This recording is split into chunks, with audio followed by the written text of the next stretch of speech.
भीमा कोरेगाव शौर्य दिनानिमित्त बडनेरा शहरात सुद्धा डॉक्टर बाबासाहेब आंबेडकर पुतळा समिती वतीने यावर्षी सुद्धा भीमा कोरेगाव शौर्य विजय स्तंभाच्या प्रतिकृती उभारून शेकडोंनी अभिवादन करून मानवंदना दिली। यावेळी बडनेरा शहरातील अनेक मान्यवरांसह विविध क्षेत्रातील अतिथीसह समता सैनिक दल सुद्धा उपस्थित होते।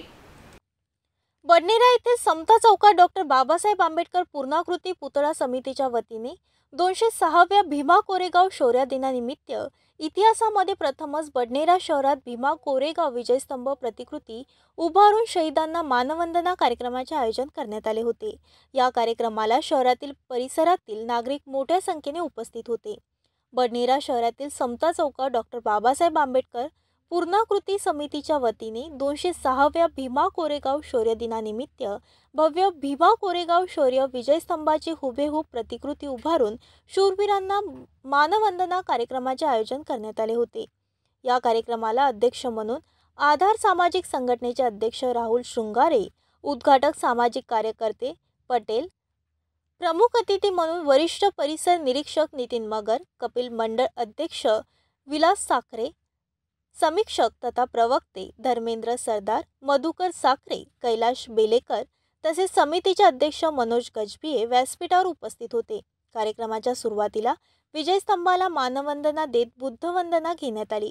याच दरम्यान समता सैनिक दलाच्या वतीने विजयस्तंभाला मानवंदना देण्यात आली। या प्रसंगी उपस्थित मान्यवरांपैकी उद्घाटक पटेल, विलास साखरे, धर्मेंद्र सरदार, वरिष्ठ पोलीस निरीक्षक नितीन मगर यांनी भीमा कोरेगाव शौर्य दिनानिमित्त आपल्या अभ्यासपूर्ण भाषणातून आपले विचार व्यक्त केले। शंभूराजांना पकडून दिलं। शंभूराजांच्या सैन्यातील शंभूराजांच्या विश्वस्त लोकांनी शंभूराजांना पकडून दिलं आणि मुकर्रब खान जो या मोहिमेसाठी झालेला होता, तो मुकर्रब खान शंभूराजांना पकडण्यासाठी आलेला होता। त्याच गावात संपूर्ण ताकदीनिशी त्यांनी वेढा दिला आणि शंभूराजांना त्यांनी त्या दिवशी अटक केली। शंभूराजांच्या गळ्यामध्ये जेवढं त्यांचं वजन नसेल त्याच्यापेक्षा अधिक साखर दंडांनी तो शिव पुत्र बांधला गेला आणि लढता लढता त्याला पूर्ण पायदळी त्या रस्त्यातून जेव्हा त्यांना घेऊन जात असताना औरंगजेबापाशी उभं केलं आणि औरंगजेबाला म्हटलं गेलं, औरंगजेब म्हणे औरंगजेबाला नतमस्तक हो शंभूराजे, इस पे चलेंगे तो ही ये देश तरक्की कर सकता है। जो संविधान के खिलाफ जाएगा वो कभी देश नहीं बना सकता। और देश बनाने के बाद में वो अगर सोचे कि मैं संविधान के खिलाफ चलूंगा तो देश बन ही नहीं सकता, देश के टुकड़े हो जाएंगे। यहाँ सभी समाज आपस में मिलजुल कर भाईचारा रखता है। बडनेरा एक हमारा बहुत ऐतिहासिक जगह है कि हम सब लोग मिलकर आपस में रहते हैं। मी मनपूर्वक अभिवादन करतो सर्वांसाठी। जय भीम। शौर्य दिन हा जो साजरा केला जातो ती घटना एक ऐतिहासिक घटना म्हणून ओळखली जाते। साधारण 1818 साली ही घटना झाली होती पुणे जिल्ह्यातल्या कोरेगाव या ठिकाणी। या घटनेचं वैशिष्ट्य असं होतं, हे जे युद्ध होतं यात शक्यतो असं असते की ज्यांचं सैन्य जास्त असतं ते नेहमी विजयी होतात, परंतु ही घटना वेगळीच घडल्यामुळे याला ऐतिहासिक महत्त्व प्राप्त झालं। फक्त 500 लोकांनी एका मोठ्या योद्ध्यांना म्हणजे जवळजवळ 28,000 संख्येच्या योद्ध्यांना त्यांनी पराभूत केले होते आणि त्यातील काही जण शहीदही झाले होते। जे 20 जण शहीद झाले होते त्यांच्या मान सन्मानासाठी हा शौर्य दिन साजरा केला जातो।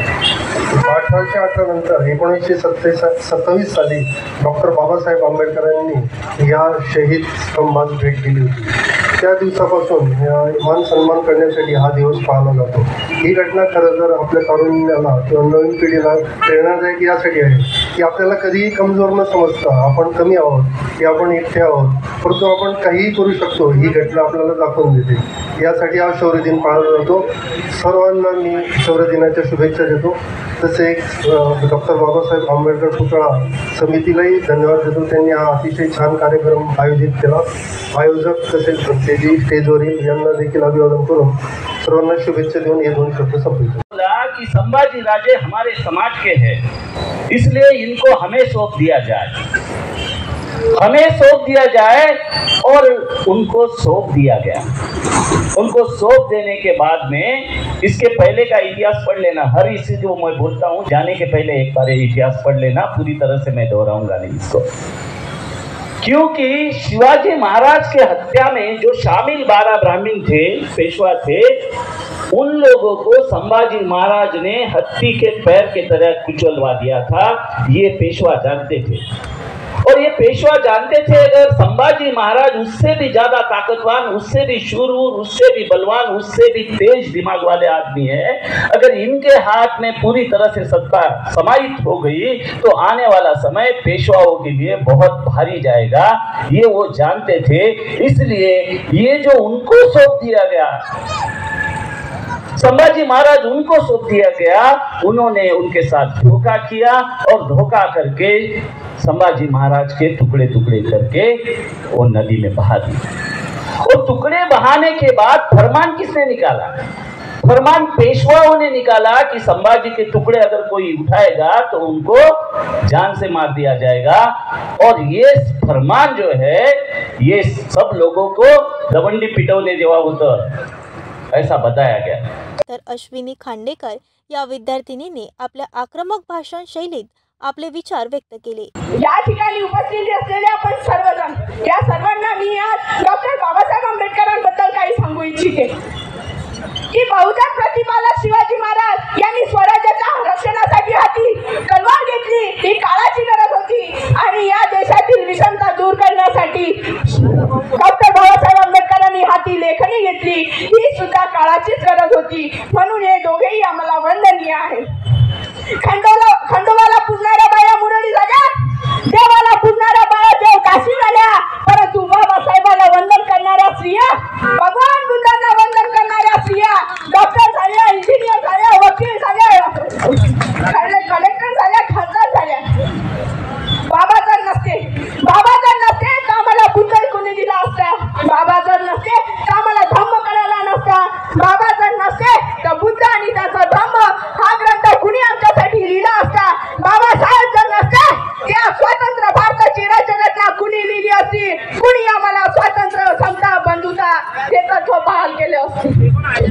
यकीनन भीमराज ना होते तो ये आजादी ना होती, उनका कहना मान लेते तो ये बर्बादी ना होती। चले ही आजादी दुल्हन बनकर मगर कैसे, अगर मेरे बाबा दुल्हा ना बनते तो इस आजादी की शादी ना होती, तो इस आजादी की शादी ना होती। या कार्यक्रमाचे सूत्रसंचालन सीमा मेश्राम यांनी केले। तर या कार्यक्रमाच्या आयोजनासाठी पुतळा समितीचे सर्व पदाधिकारी, कार्यकर्ते, शहरातील सर्व स्तरातील नागरिकांनी सहभाग घेतला।